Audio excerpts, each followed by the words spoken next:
Merhaba, hoş geldin. Dünya gerçekten çok küçük, öyle değil mi? Bir bakıyorsun İstanbul'dasın, bir bakıyorsun Roma'dasın. So how are you doing, guys? Good, good. Yeah, how you doing? Growing too fast. Yeah, we are. A little bit. I think so. So time passes quickly. Now the third season is here. So what can you tell about the third season without a spoiler? I would say it's. What is your special word? Yeah, I was gonna like Do it, say how to. do it. Yeah, it's Zenith. Yeah, if I could put it in one word, it's Zenith, right? But this season, what Zenith means. What does that mean? Is Because not many. I yeah, didn't know okay. what Zenith. Zenith. Was. Well, Zenith means when something's at its most powerful point. Yeah, I would say that this season, it's different from the last two seasons. This season starts with the summer of 1880. The summer of 1895. 1985. It's weird. We go back. Yeah, 1985. It's summer. It's bright. It's fun. I would say this season is the most goriest. Yeah. You want to take on the rest of it? Sure. I don't want to cover every angle of everything. No, it's all good. We definitely explore the romantic relationships between Yes, the I know. teenagers. We do. Yes, that's a major plot point. We dive into how each character is reacting differently to the idea of change, and the idea of growing up, and each character is dealing with that very different, very differently, and that's reflected. Okay, there is a new area for all of you, for the gang, and also a new creature, Mind Flayer. Can you talk In about a new form, the Mind Flayer? Yeah. Yeah.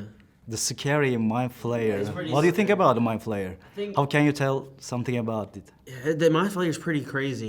Yeah. Like especially what he can do this season. It's interesting how each season the monster. It's like they come from the same world, but they do different things. It evolves. Like the Demogorgon was like first season teleported different areas and just walked and scared people. Second season, the Mind Flayer possessed Will and had the ability of possession.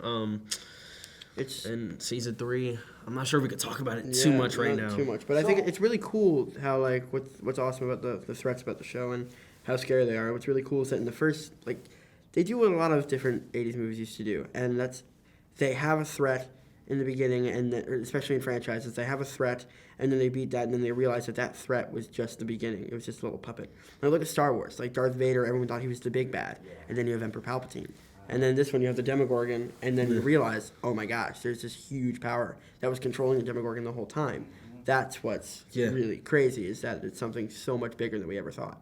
So what is the most scariest creature in the movie history for you?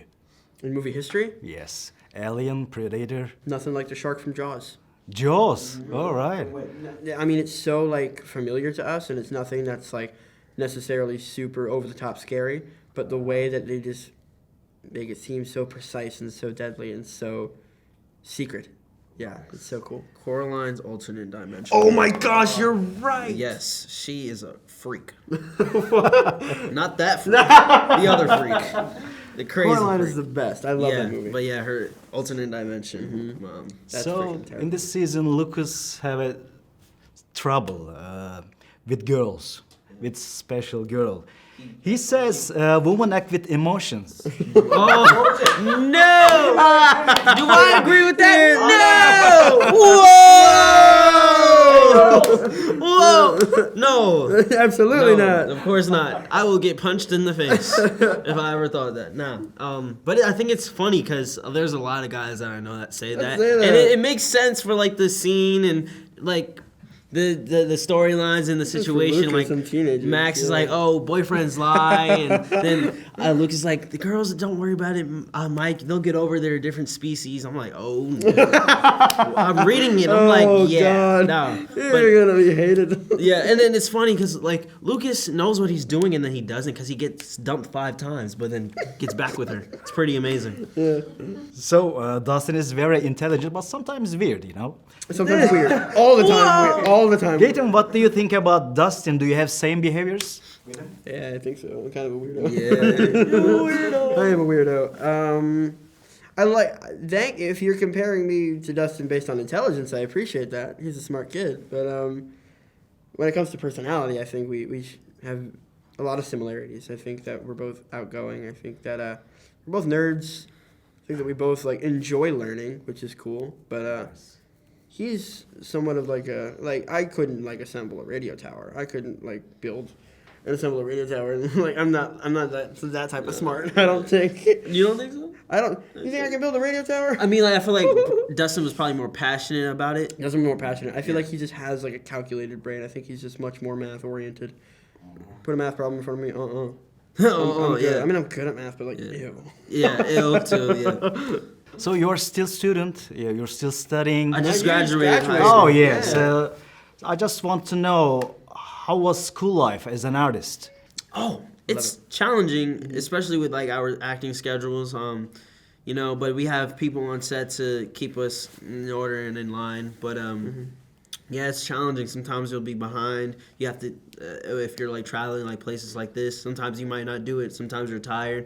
So one time I was like a month behind. Like Yeah, it sometimes you have to can be catch hard. up. But Yeah, and it's I our life.